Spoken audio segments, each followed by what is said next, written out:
Hello, everyone. Thank you for joining us today. We're so glad to have you all for that important conversation on financial and estate planning. I want to welcome you all. And for those who don't know me, I'm Nick Cucci, the Senior Executive Director of the Recording Academy New York chapter. For non-Recording Academy members that are here today, we are a membership-based organization, and our members are creatives and professionals in and around the music industry.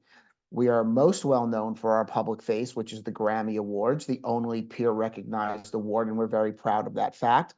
And if you're interested in learning more about the Academy or membership in general, please click on the link that's in the chat on membership or go to Grammy.com to learn more. I want to take a real quick moment to thank the creators of this program, New York Chapter Advocacy Committee co-chairs Lynn Gonzalez and Divinity Rocks.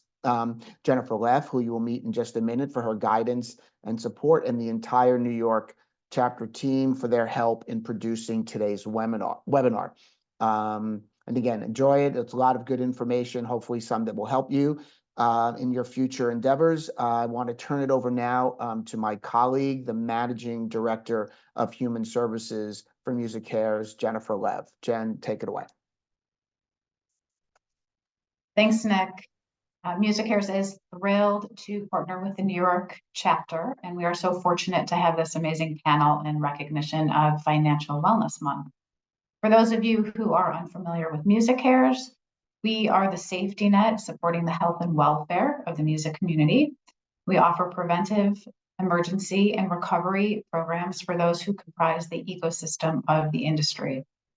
We also recently launched H3, which is a targeted program for the hip hop community. We have weekly support groups and initiatives such as Resilience on the Road. So check out our socials and our web page for more information.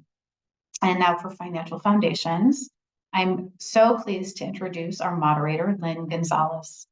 Lynn is an experienced entertainment attorney and music executive, and currently a partner in the music group at the entertainment law firm Granderson Des Rochers. Prior to joining this firm, she served as the EVP and head of business affairs and business development at Def Jam Recordings, where she was the label's lead attorney and oversaw matters for its rosters of artists, including Kanye West, Big Sean, YG, and Justin Bieber. She has built a reputation across her career as a legal expert who advocates hard for the artist's vision, but also serves as a partner to the business leaders to guide them in achieving their objectives while effectively managing risk for the corporation. So again, thank you to the chapter, the team, our panelists, and passing it to you, Lynn. Thank you, Jennifer. I appreciate your introduction, and I'm so happy to have your partnership on bringing this program to this group of people. Thank you again. Welcome, everybody. I'm very happy to have you all here. I want to introduce this topic to you. Our goal here today is basically to demystify some of the things that we generally don't like to talk about, right? Like, we don't like to talk about planning an estate or planning for our death or demise or, disability, but we have to. And we are going to hear about the experience from a music manager, like the experience of having to deal with the loss of life of an artist. And we will deal with how you can properly plan, what tools are available to you to prepare your estate, and what financial strategies you can put in place to protect your estate and grow your estate over time. This information needed to be spread around our community more than in the rap community and in others. And so that was the beginning of this topic. And we want to just demystify it. We want this to be not scary and just something that we can talk about with each other, with our friends, with our families, and our collaborators. So that is our goal. I will go ahead and introduce Bridget. So as I mentioned, she's a partner at the law firm Falcon Rappaport Berkman. I may have not mentioned that, and she's based in Westchester. Her practice focuses on estate planning and administration. To that end, she represents individuals and couples who plan and protect their estates, and she works with executors and trustees to help them administer the estates that they oversee. In our conversation with Bridget, we'll learn about the documents in her toolbox that can be deployed to assist these folks. Bridget has carved out a niche in the field of elder law and trust and estates and aims to provide her clients with practical but competent counsel for their estate planning needs. and she always maintains a focus on managing the costs associated with long-term health care. Bridget lives in the weeds of these conversations, and so we're very lucky to have her here to speak with us. She's going to help us understand the terms that are used in this field so that we can have a conversation and all using the same definitions. Thank you for joining us, Bridget. Thank you for letting me suck you into this. I appreciate it. Thank you so much, Lynn. I'm happy to be here, and thank you to MusiCares for having me. Wonderful. This is, again, just a very, as you can tell from the poll, it looks like we have a lot of beginners. About 58% of the group has just very little familiarity with the topic. About 72% of the group does not have a will, and about 50% of the group doesn't have any sort of understanding of how intellectual property fits into a state. And so, another 25 have some sort of sense, but aren't totally clear. So we're hoping you can help us. So I'd like to begin with first, like, what is an estate? And what does that mean when people talk about an estate? Do you have to be rich to have an estate? Like, what is an estate? Right. So you don't have to be rich to have an estate. An estate is whatever you own at the time that you pass away. And sometimes the less that you own when you pass away, the more important it is that it ends up with the right people after you're gone. So an estate can be, millions of dollars. It could just be your tangible personal property, meaning your clothes and your furniture and your jewelry. And sometimes that's all people leave behind. And then in this case, there are some more complicated assets because a lot of the attendees have intellectual property. So they have copyrights, they have music they've created, and they have royalty interests and rights. And those are considered intangible property, just like bank accounts. They're not something you can really pick up and hold, but they are assets that they would like to leave to their loved ones. Understood. And a lot of times the interesting thing about intellectual property assets is you may not know the value of them until they develop over time, right? An intellectual property copyright may not be valuable at the time of someone's death, but the market for that may grow and their heirs may benefit from that. Can you give us some information on the best practices for organizing ourselves? Like, how should we organize? What should we do, right? If we're creatives, what can we do to kind of organize ourselves and our intellectual property rights? Right. So when someone passes away, the people trying to administer their estate, so whether it be your executor or your trustee, or even if you didn't have a will, family members who are trying to collect assets and get them to the right people, the hardest part is often just figuring out what did that person even have, right? So if you have bank accounts and statements are being mailed to the house, you can gather the statements and figure out, okay, they have these accounts. But a lot of times people do their banking online, or if they have certain copyrights, or they have online agreements, it would be difficult, if not impossible, for their executor or their family members to figure out what they owned.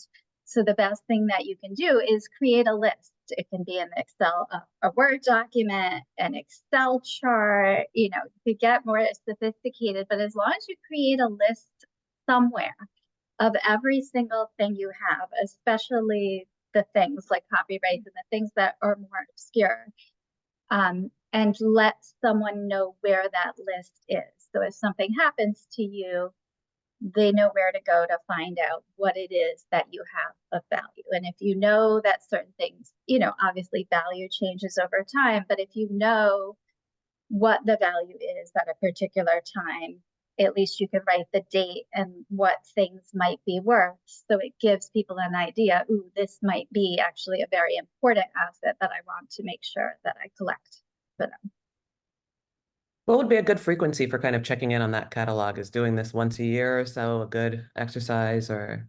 Yes, actually, I think annually is great. I don't know if that's necessarily always realistic for people, but especially if you're doing things, if you're constantly signing contracts and things are changing, I would say do it at least once a year, so that if something happened to you, the information is there. Thank you. You mentioned a couple of words that I'd love for you to define for us. You mentioned an executor and an heir, and I'd like for you to just tell us what those terms mean so we can all be on the same page. Right. So if you create a will, That is a document that controls your assets after you've passed away. You're saying who you want to leave your assets to. But when you create that will, you would name in it an executor, meaning the person who's in charge of the asset. It may be that the person who's serving as your executor isn't actually inheriting anything. It could just be your friend who knows about your assets and understands what to do with your copyright interests or your royalty interests. But they are handling the estate for you and handling those assets for you after you pass away to make sure that your beneficiaries, the loved ones that you name in your will, are receiving the assets. And there's really kind of two terms. You mentioned heirs and there's beneficiaries. So the heirs are heirs at law, the people who would inherit if there were no will, which if you're married is often, and if you're married and you have children, that's often spouse and children. If you don't have spouse or children, it's often siblings and parents. Whereas beneficiaries are the people you actually want to inherit. So it may or may not be the same people as the heirs, right? Your beneficiaries are the people you're naming to receive your assets. And if you don't leave a will, your assets are passing by intestacy, meaning the laws of the state that you live in regarding what happens to assets if you pass away without a will. And so it's going to your heirs. Whereas if you have a will, you can name any benefit. Your spouse has certain rights, but you can name any beneficiaries that you want in your will. And so it could be a completely different group of people than who your heirs would be. Understood. Thank you. While we're on the topic of wills, can you walk us through how you create a will and whether there are any formalities attached to that, and whether those formalities vary by state? Right. So it is very state dependent. I practice in New York. That's the only state I'm licensed in. And I can't advise you on how to practice outside in any other state. So there are certain, like in New York, there are certain rules for the execution of wills. You always want 2 witnesses. You always wanted to declare it to be your will, and that you want those witnesses to observe you sign your will. And you have to sign in front of the witnesses, and they sign the will in front of you and in front of each other. The issue with executing a will is if anybody is out there who might object to what you're saying in your will and say, oh, they didn't have capacity, or they were coerced and they wouldn't have left any assets to person B, they left it only because that person kind of convinced them to, and they didn't really mean it. Or, if there's any question about the validity of the will, they can say, oh, this wasn't executed correctly. It wasn't executed with an attorney.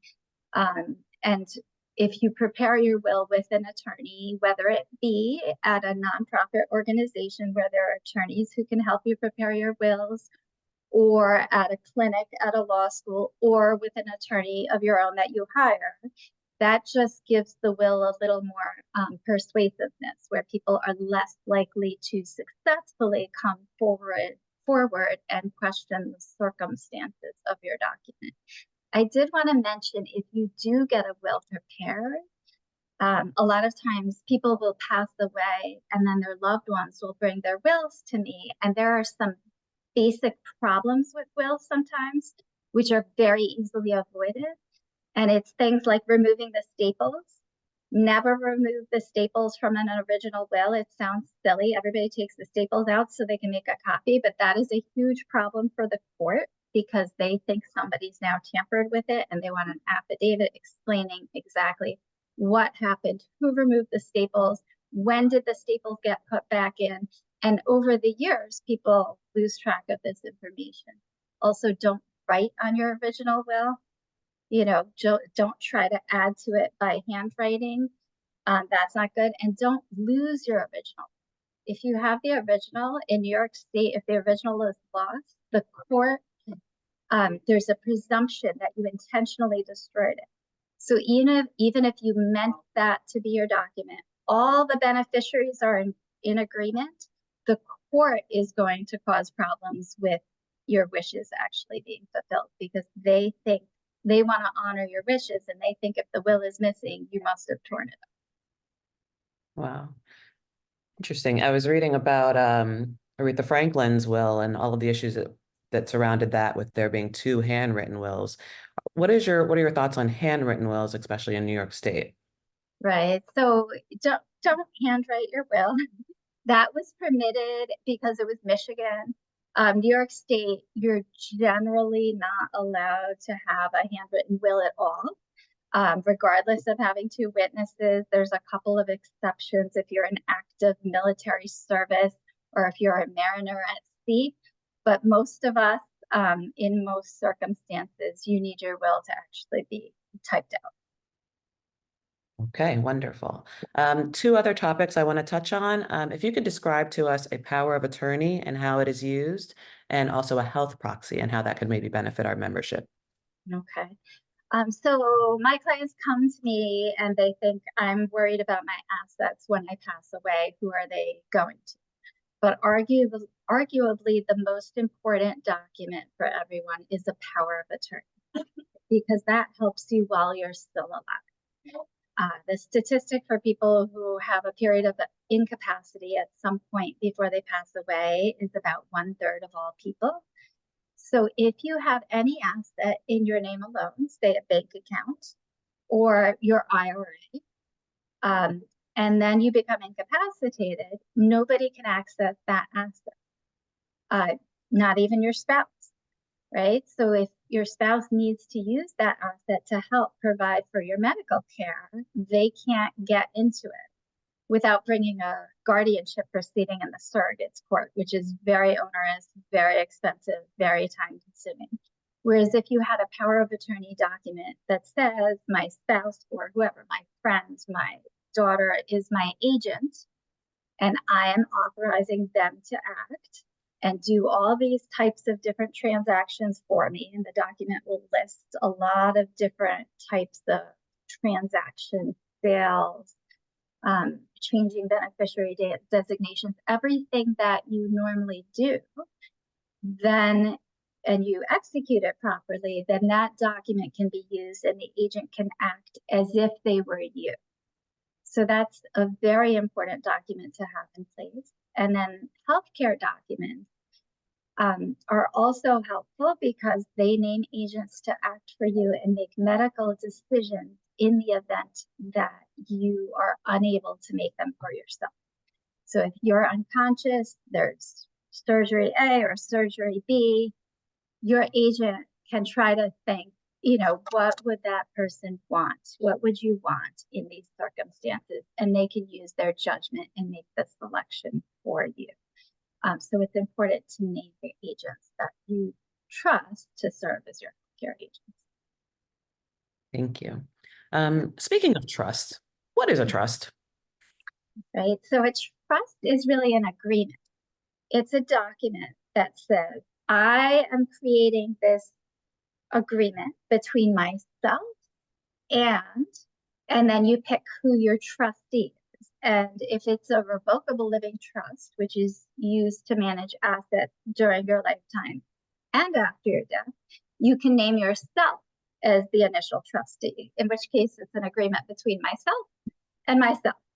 And it says what the assets are for, which if it's a revocable trust, you could say the assets are to help me during my lifetime. I can have broad authority to do whatever I want. But then you name successor trustees in the document. So if you become incapacitated or you pass away, there's someone named who can immediately step in and take over and have access to your assets. You also in the trust say what happens upon your death. So you say, when I pass away, this is where I want my assets to go. And it's the trustee's job to follow those directions. If they don't follow the directions, any of the beneficiaries that you name can come forward and bring an action in court against the trustee to say the trust said this, but he's doing something else, and the court will uphold the language in your trust. And the reason people create the trust is to make it easier after you pass away, right? If you're using a will to pass your assets, it has no authority until after you've died and it's been submitted to the surrogate's court. It's now public record, everyone can see it, and the court accepts the will.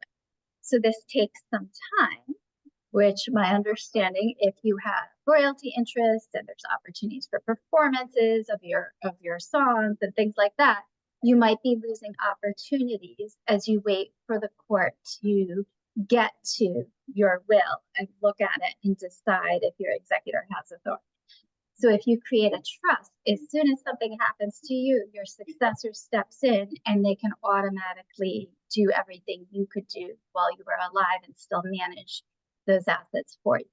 So that's the purpose of the trust. There's other trusts that are important that you can leave for your loved ones. If you have beneficiaries who are minors, you can put their assets in trust and name a trustee to manage the assets for them until they reach a certain age. Or if you have disabled beneficiaries, you can create a supplemental needs trust for them so that they can still qualify for their government benefits. And the assets you leave them aren't disrupting those benefits. So there's a few different types of trusts. And for all of you, it's probably important to name not just a regular trustee, but also either a literary or a musical trustee who has an understanding of how the types of assets that you're leaving your loved ones need to be managed. And that could be someone like your manager or your music attorney or someone in that vein. Right, or a colleague who's also recording just artist. familiar with the word. Thank you so much for this information. I want to be mindful of time, and there's a couple of questions in the chat that I would love to get your thoughts on. I think the fastest one to answer will be, what's the difference between a beneficiary and a trustee? Right, so a trustee is in charge of the assets, and they, can invest and manage them for you, but their job is ultimately to follow whatever instructions you gave in the trust. So if you say, upon my death, everything gets split equally between my children, your trustee is taking the assets and once all the bills are paid, giving half to one child, half to the other child. The beneficiary in that scenario is the children. So you're allowed to name your child as a trustee. You could have one of your children or both of your children serve as co-trustees, but if you have little children, you would maybe name a friend or, a relative to serve as trustee. But it's really the kids who are the beneficiaries who you want to receive the asset. Okay. Another question that I think would be great to get across to this crew is someone's used LegalZoom to set up their will in New York State. Do we know if there's an issue with LegalZoom in New York State? Right. So, I'm not familiar with LegalZoom's documents, but, and I know there's questionnaires you fill out. And so hopefully they ask you enough questions that you answer that it would create a document that is, that has what you need in it. But for folks like yourself, I would see if there is some kind of literary executor or musical executor, and if powers were given to that person where they have the ability and the authority to keep managing those particular types of assets after you've passed away. And I would also just be cautious about how the document's executed, because it doesn't come with an attorney and attorney's office. It doesn't come with the witnesses. You don't want your beneficiaries to be the witnesses. And then the other thing I didn't mention about will execution in New York, and I imagine in other states, there's something called a self-proving affidavit that goes on the back of it that is a notary has two witnesses. The two witnesses of your will swear that they saw you sign your will, nobody made you sign it, you could read and speak in English, and you appear to be of sound mind and over the age of 18. So the notary will notarize while the witnesses sign that, and that gets attached to the will. And that makes it so when you pass away 30 years from now, nobody has to find the witnesses to get them to testify or sign an affidavit at that time. A lot of times with wills executed on your own, that's not included, and the witnesses actually have to be located, which they might be deceased, or they might be unwilling to sign. I have camped out in the bottom of a building to try to get a doorman and an office manager of an apartment complex to sign affidavits after the fact. And there's definitely been resistance. So like that can really increase the cost of administering your estate after you pass. Got it. Thank you. The last thing I want to answer for this group is we mentioned three sorts of attorneys that could maybe help with this sort of situation. One is an attorney in private practice at regular market rate. Another is a nonprofit organization that perhaps performs these kind of services. And the last one you mentioned was like a law school clinic or something like that. My question to you is, are you familiar with any law schools that have this sort of clinic or any nonprofit organizations that might be a good resource for this crew? The law school clinics, I don't know offhand, but where I live, Legal Services of the Hudson Valley, I'll give them a plug. I know they do wills for people. So that is a good organization in our area, and I'm sure there's got to be several. Yeah, well, it's Volunteer Lawyers for the Arts I'm familiar with. You should probably get some, you could probably get some help there. And I can try to look into clinics, legal clinics. And if I find any, I can circulate it to the group of attendees. Thank you so much for making time to join us. I really appreciate you sharing your information with us. This was super helpful to me and hopefully to everyone else. And with that, I will let you go and we'll move on to our next panelist. All right, thank you so much. Thank you. All right. We're going to move on to a conversation with a music manager. So we can talk about why all of this matters and how it affects people in real life, how it affects their heirs, their children, their ability to exploit their catalog in the immediate time after their death or to look for other opportunities. So I'm going to go with one of my favorite music managers who never ever does panels, and I can't believe he's doing this for me, but that should show you guys how important this is to him. This is Sir Tech. Sir Tech is a Kenyan native, but he was raised in Atlanta where he started his career as a DJ in clubs and making mixtapes. His knack for breaking records propelled him into artist management and marketing. In 2005, he co-founded the legendary Street Execs management company with Alan Parks, and together they've built a brand based on emphatic loyalty, a focus on an artist's longevity, and dedication to their client's vision. Street Execs roster includes artists like 2 Chainz, Travis Porter, Young Dolph, Trouble, Bankroll Fresh, and more. On a personal note, I've had the pleasure of working with Tech on a few artists and got to know him best working on 2 Chainz. I have tremendous respect for him. He's always been one of my favorites. He's smart, thorough, hands-on, involved, and passionate. He truly cares about his artists as whole people while maintaining a focus on their creative vision. He has held me to task many times on trying to honor 2 Chainz' vision while I tried to protect the company's legal interest. And as I mentioned before, this conversation stems from, real conversations that he and I have had with our peers on this topic. So Tech, thank you so much for joining us. Thanks for having me. That was a hell of an intro. It's true. Can you tell me in your own words why this is important to you? It's important for me because unfortunately I've had to go through this multiple times and I've seen the same cycle of devastation that comes with it outside of just losing a life, losing the potential to continue to create revenue for the family and whoever's left behind. Because a lot of times, a lot of these artists in my field, they are the sole breadwinner for a whole extended family. It's not just 2, 3 people. It's normally uncles, aunties. They're the first person in the family who came across money and can help others. So it's devastating when something happens to them and everything has to come to a complete halt.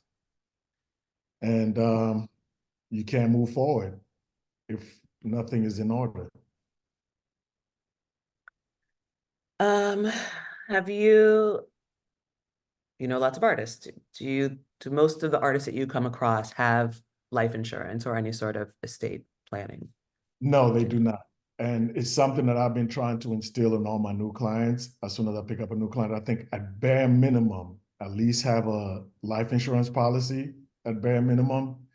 Then we can work on a trust and a will. But I know it's really difficult to tell a 20-year-old, plan for your death. They're thinking it's not going to happen for another 60 years. Why is this so urgent? But we've seen it happen. Like young artists have passed away, you know, artists who still have a career ahead of them. So I think a lot of them also, they come from a background where the information is not easily available. So my thing is trying to figure out how do we educate them, or how do we put this information in front of them in a simple way that doesn't sound too complicated. You know, like when you're talking about estates, when anybody hears estates, they think you need millions of dollars to have an estate. Now realizing your catalog could be worth so much in the future. It's worth a lot when you pass away, unfortunately. And even if you're a songwriter and you have songs that you haven't written, if you have a will in place, somebody can continue shopping these songs and continue to create revenue for your people. So yeah. Yeah, I agree. What issues have you encountered right after the loss of an artist, and what sort of interest are you trying to balance as you deal with those issues? I think the biggest thing that I always see, that I've seen in my past, is family arguing. Everybody goes into scramble mode because, like I said, this person was the family breadwinner, and everybody's panicking and everybody's trying to figure out what's next. And what we normally see, what ensues, is family arguing about who's supposed to have what. That's always the first thing that pops up. The second thing, there's no clear path to move forward after that. You can't exploit the music to create revenue for the family because everybody wants to be in control. 9 times out of 10, they're going to pick, you know, an uncle in the family or auntie in the family who might be like the family OG, for lack of a better word, to kind of take over the business, but they have no music experience. And they tend to push out the people who were there initially, you know, whether it's based off of things they hear about the industry or just, oh, we can do this ourselves. It just turns into a clusterfuck. So I think, you know, if artists have a clear plan for what they want to happen to their music when they pass away, who they want to, you know, my advice would be, if you had a lawyer that you trusted, keep that lawyer. If you had a manager that you trusted, put that in your will or your trust to continue seeing your vision forward. Or if you feel, at least have somebody who has some sort of expertise in the business that can help facilitate exploiting your musical assets and continue generating revenue for your family. What happens to the market right after someone passes away? Have you seen that there's a lot more Yeah, requests or demand? that's the biggest time to capitalize on generating revenue for your catalog. And I think if I had to use somebody as a case study, I think Tupac was actually done pretty well. He continued to put out albums way past his death. And I don't know all the details about all that, but you know, immediately when you pass, everybody's going to search for your music. You're reaching a new audience that might not even have known about you.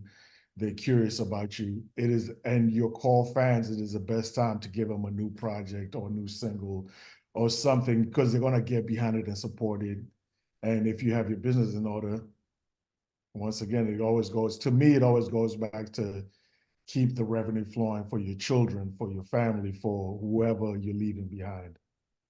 Yeah. And one Even thing if I've it's a noticed, charity. go ahead, sorry. I say, even if it's a charity of your choice, like. Yeah. Just make a decision about what you're doing with your assets. Let this be a real choice as opposed to having a court decide. Yeah, I mean, one of the things that I've seen quite a few times is there's a frenzy right after someone passes away of projects and things that people want to put together. And a lot of times, if the estates aren't in order, there's no one to approve those requests. And so you'll have a bunch of urgency around these requests to make a documentary or to make a life rights film, or, you know, put out some compilation albums.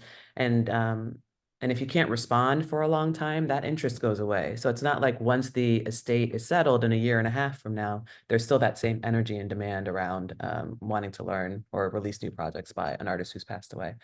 I would say, Tech, have you found that people are kind of aiming to get them out at around the year mark for? Yeah, I would say about 12 months projects? is your greatest chance of opportunity, is about 12 months. Yeah.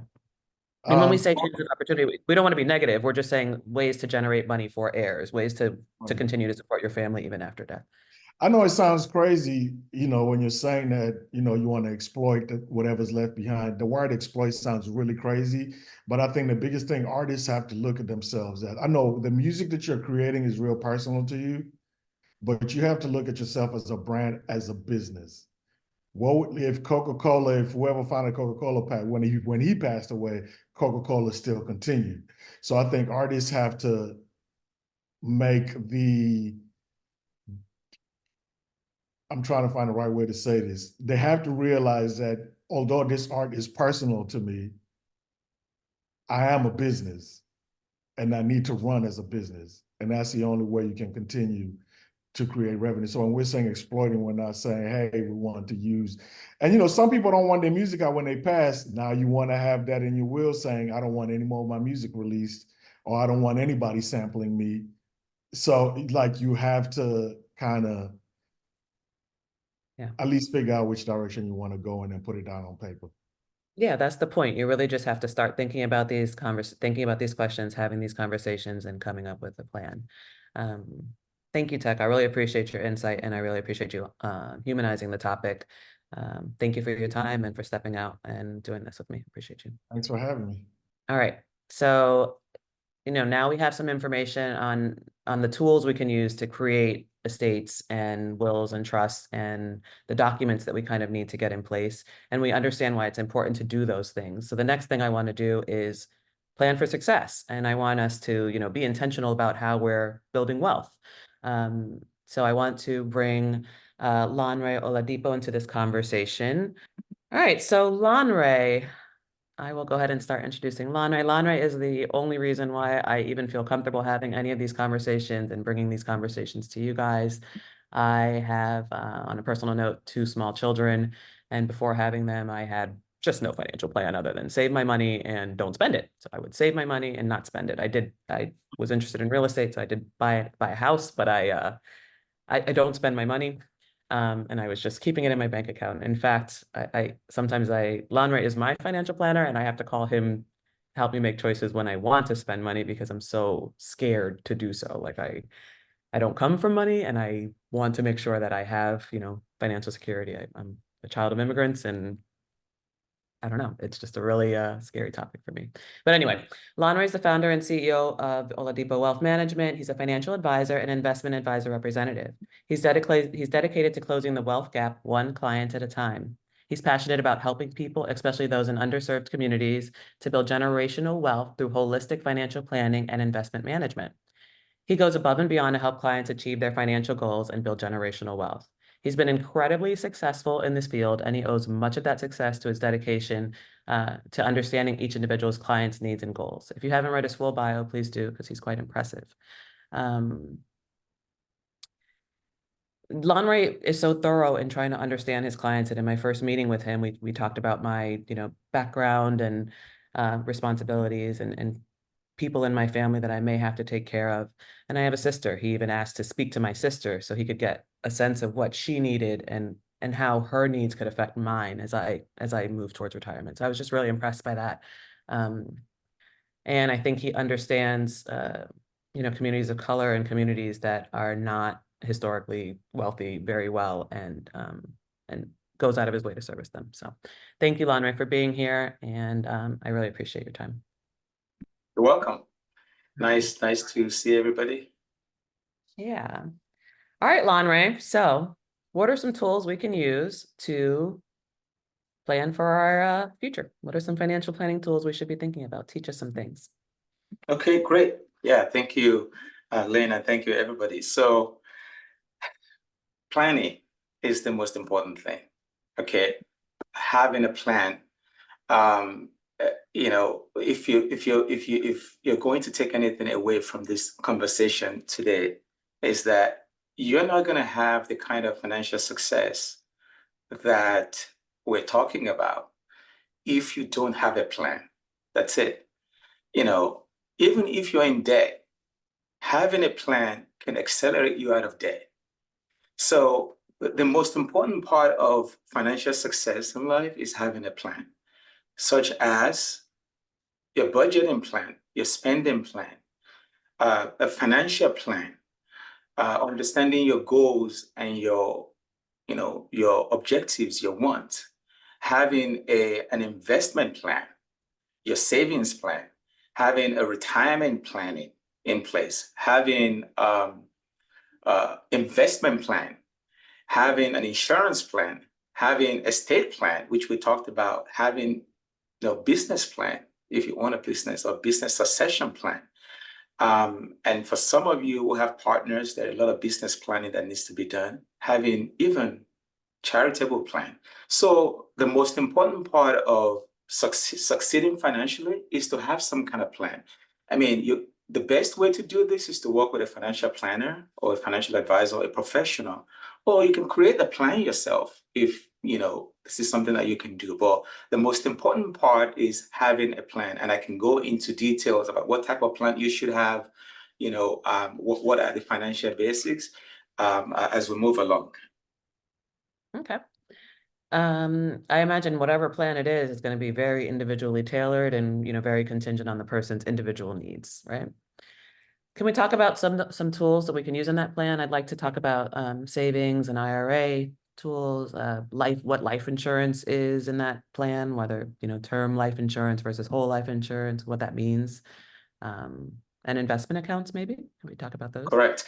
So, but before we move into that, I think the most important thing is budgeting initially. Okay. So depending on what type of tools you're comfortable using, there are some tools out there.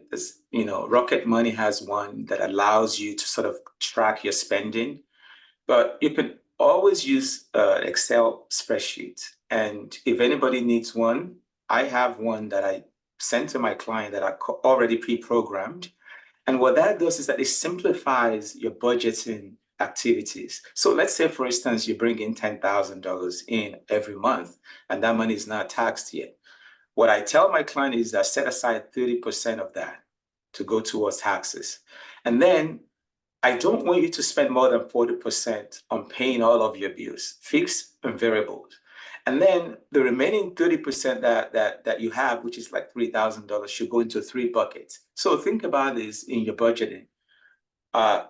You bring in $10K, maybe you spend $4,000 a month or $5,000 a month. List all of your fixed expenses, all of the things you pay for that are recurrent every month that don't change. And then you have your variable expenses.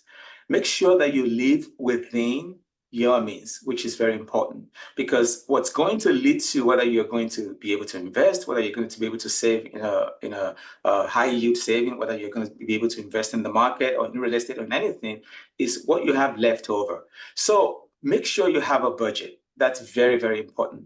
If you don't know how you allocate your resources on a monthly basis, it's going to be really difficult to have any money left to put into any of these wealth building tools, such as high yield savings, investment account, Roth IRA, and other things. So to go into the type of savings tool that we should have, number one, make sure you have an emergency fund.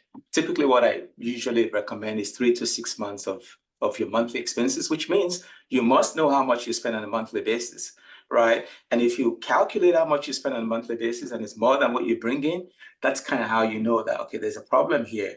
You're never going to build any wealth or have any savings. So high yield savings is a place to put your emergency fund, and then have a separate savings account where you actually go to every time you need to travel, you need to replenish your wardrobe, you need to buy things for your loved ones.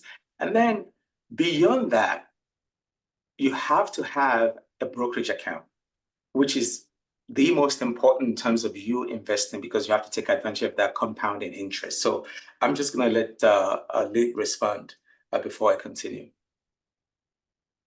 Okay. For a brokerage account, do you have to, how much do you have to have, how much money do you have to have a brokerage account? Well, I mean, the good thing is that nowadays there are a lot of discount brokerages that you can actually open on your own. You can go to Fidelity, to Vanguard, to Schwab. A lot of them don't actually require any minimum. You can go in and open an investment account with $100 if you want $1,000, and then you choose what you want to invest in. You can invest directly in companies by buying company stocks, or you can buy mutual funds. You do the research on your own, and then you invest. You allow it to grow into the future. But in terms of minimum, if you're working with a financial advisor, most advisors like myself will probably have, minimum investable asset requirement. And then they provide you professional guidance into how you can invest into the future. And are mutual funds generally, if you're not a financial whiz, are mutual funds generally a safer way to go, or yeah. Well, I mean, I think it depends on what your investment objectives are. Mutual funds, it works, imagine a basket, right? And in that basket, you have companies, stocks, like maybe 100 or 200 or 500 different companies. And there's a price attached to that basket. And usually how mutual fund works is that tens of thousands, maybe even hundreds of thousands of investors pool their money together. And then you have professional money managers that will then buy companies that go into that basket. So there's greater number of diversification. It's a lot. It's still subject to volatility as the asset movement goes on throughout the year, but it is a lot, safer than when you invest in just one company directly or two companies directly. So a mutual fund is a good way to start investing. Thank you. You're welcome. Can you talk to me about the life insurance and the difference between term and whole, and what might be appropriate, what happens with life insurance when you have kids, or like how life insurance could be used if you have kids? So one of the largest benefit in the American tax code is actually in life insurance, if not the largest benefit, because life insurance death benefit, for the most part, is tax-free. So it is important to understand how the wealthy, and not just the wealthy, should be using this alone. They use it as a wealth building, a wealth protection, wealth preservation, and wealth transfer mechanism. Obviously, if you're family oriented, if you have people who depend on you economically, thinking about life insurance and thinking about it early is very important, because you can essentially get yourself insured with very little amount of money on a monthly basis if you're buying temporary or permanent. So there are two different types of life insurance generally. You have the term insurance that you can purchase for maybe 10 years, 20 years, or 30 years. Essentially, that it only has the death benefit. More often than not, some of them are level term in terms of how much you pay on a monthly basis. And then that insurance protects you if something happens within that period. It's temporary, but it provides that benefit to protect your loved ones. Then you have the permanent insurance that does not expire. Typically, that requires a lot more premium in terms of how much you put in, but that has death benefit, but also has a bunch of living benefits attached to it. You will find permanent insurance different type. There's the whole life, there's the variable universal life, there's the universal life, there's the indexed universal life. There are different types. But what's important is, if you have permanent life insurance, make sure you understand what you have, make sure it's right for you, and make sure you can afford it. So I can go into details about, what are the living benefits and what, and what should have what, and at what point in your life you should have one. I'd love to hear a little survey of that, if you wouldn't mind. Okay, so, so typically when you're young, like in your 20s, you just, you're just getting started. Maybe you have some student loans, you have some credit cards, you haven't really, you're not at nowhere near the peak of your earning potential. What's most important at that time, and you're family oriented, you understand that you may build some wealth long term. What's most important at that time is to put term life insurance in place, just to essentially protect yourself. When clients come to us, because we have to do what's in their best interest. I typically look at clients' cash flow at that time and what the objectives are. Term insurance is appropriate for a lot of people, but when you buy this term insurance in the early years, make sure they are convertible term insurance that you can convert to permanent when your cash flow or your disposable income has improved dramatically into the future. But initially in your 20s, maybe even in your 30s, if you're family oriented, if you're going to have a mortgage, make sure you have term insurance in place.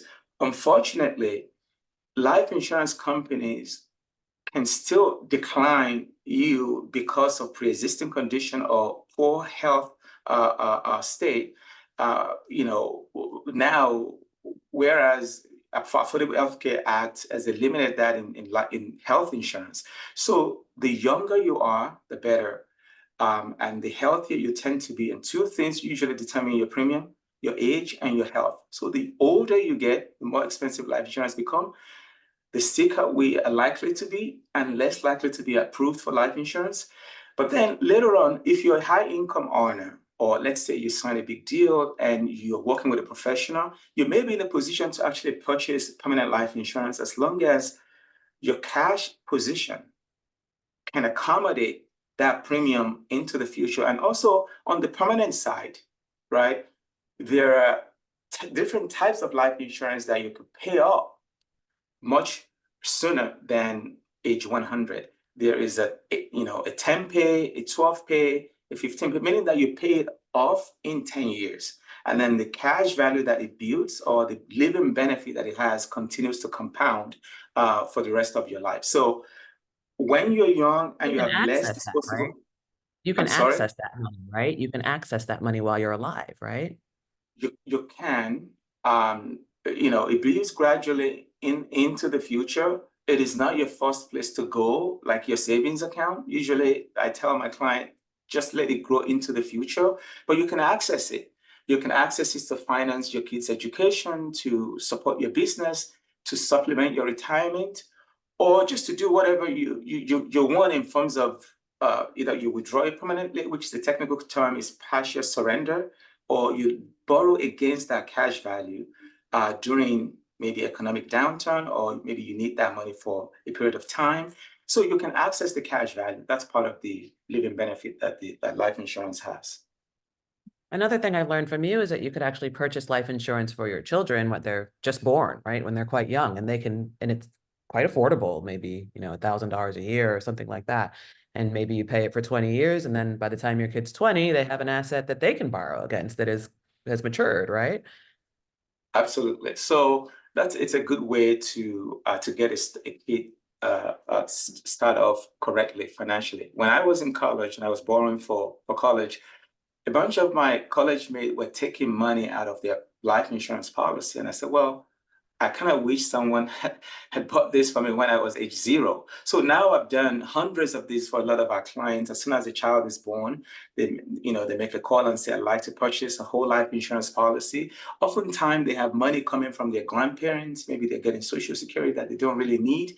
They're very happy to say, I want to put, $5,000 a year into a whole life insurance for my grandchild, a 10 pay, a 15 pay, a 12 pay. By the time that kid, before even the kid goes to college, the policy is paid up, and there may be enough cash value there to be able to supplement some of that kid's education. But what really typically happen is you will be the owner of the policy, the kid will be the insured, and you will also be the beneficiary. When that kid reaches the age of majority, depending on what states you live in, you can then transfer ownership of that policy to the kid. Oftentimes it's paid off by the time you transfer the policy. But I've seen scenarios where kids, receive these policies with, $50, $60, $100, $200,000 of cash value in their policy that they can now take some money out and put that down on the down payment for a home. So you can get a policy for a kid. It's a good thing if you can afford it, depending on where you are financially. Yeah, I think, it's an interesting tool for probably some of the people that are attending this webinar, because I suspect a lot of these folks get money in chunks because they're on the road or have just gotten an advance or something like that. So it's always daunting to think about what to do with a chunk of money. Do you have one bit of advice? We're going to do Q&A, but do you have one bit of advice on what to do if you get a big chunk of money? What to you is a substantial chunk of money? Excellent. So before I address that, I just want to say something about life insurance. Even though it is advisable to get life insurance for your children, but prioritize your own life insurance need if you have kids that depend on you. And I've seen scenarios where clients have been advised to just get whole life, whereas you have 3 children or 2 children, people will depend on you. But majority of the premium that you're paying can only purchase, let's say, $100,000 of whole life. That is not in your best interest. And in that situation, you should have term insurance of about $1 million or 2 or 3. And if your disposable income does not accommodate buying life insurance for your children, use that money to buy life insurance for yourself to make sure that if something happened to you, the kids will be fine. So I think that should be prioritized. But then if you have the ability to then get enough life insurance for yourself, then you can get for the kids as well. That's fine. So in terms of receiving, lump sum or getting a lot of money, one common denominator that I've seen from some of the people from this group that I currently have the privilege of serving as the advisor is that people receive money most of the time. They're terrified. They're like, I don't know what to do with this money. I don't know where to begin. And that's why having a professional to guide you is important. Make sure you have a plan for that money. Make sure you approach a professional to help you understand your financial goals. But that's very important. Investing in the market is so key to building long-term financial success. One of the mistakes I've realized that people make is that they don't take advantage of the compounding interest that the market offers. There's a reason why Warren Buffett said the American stock market is the single greatest wealth creation tool in history. And the reason is because when you invest in the market, you get money, you get interest on interest. So you receive $200,000, $300,000, $400,000 lump sum. Sit down with a financial plan and make sure tax is accounted for, and then make sure that you plan everything holistically. Insurance protection, investing in the market the right way, but also your liquidity needs. If you're not getting money on a monthly basis, like those who are W-2 employees, it's important to set aside what your needs are going to be from a cash flow standpoint over the next 3 to 6 months to a year. And then have that plan worked out, couple that with your budget, then invest the rest in the market. Don't sit on cash. Cash is a terrible investment to sit on unless you need that money within a short period of time. Let the money go work for you. Otherwise, you're not going to build the kind of wealth we're talking about. Thank you so much. Moving on to some of the questions in the Q&A, so we can touch on those before we have to break. When it comes to saving cash, one of our questions is, when it comes to saving cash, how do you determine how much to put in a high yield savings versus an emergency savings or a regular kind of savings? Okay, so first of all, don't leave all your money in cash. Okay, it's a bad idea, because especially in a high inflation environment, you lose money on that cash. So you want to make sure you're not sitting on too much cash for no reason. I mean, if you need the money in the short term, let's say you're buying a house in 3 months and you're in the market, obviously you don't want to expose that to some kind of volatility in the short term. You might not have enough time to recover. But if you have determined that 3 to 6 months of your monthly expenses is what you want to hold as your emergency fund, you can leave that in a high yield savings account. Okay, your regular savings account, that's where you go to take money to buy something for your loved ones, to replenish your wardrobe, to go on vacation. That generally always stay in your regular savings account. If you're comfortable, you can still put some of that in your high yield savings, but typically some of these high yield savings have certain requirements. So your emergency fund should go into high yield savings, and there's a bunch of them that you can find. Your regular savings should be where you keep the money that you need right now. And then the rest that remains that you don't need in the short term should go into your brokerage account. They shouldn't sit in CDs or money market or in anything that cannot compound interest for you long term. Thank you. That's very helpful. The last question we're going to have time to address today is, if you don't have a financial advisor and they'd like to consult with you, are you available to speak to people? Or do you have anyone that you would refer them to? Yes, absolutely. I am available if anyone needs a plan. I think the most important thing is a plan. And of course, a lot of advisors like myself will have $500,000, $1 million minimum. But anyone from this group I have a great relationship with Lynn. I really, really admire what she's done. If you come to us, we're going to create a plan for you, even if you don't have any money. I'm making that promise to you, because a lot of the time, what you need to get on the right path is a plan. A plan to get out of debt, a plan to create a budget, a plan to start investing, a plan to save for retirement, which is another important thing that a lot of people in this group should think about. If you have an LLC, or if you're a self-employed individual, consider having a SEP IRA, which is for self-employed individual. A SEP IRA allows you to contribute up to $25,000 of your earnings in a given year.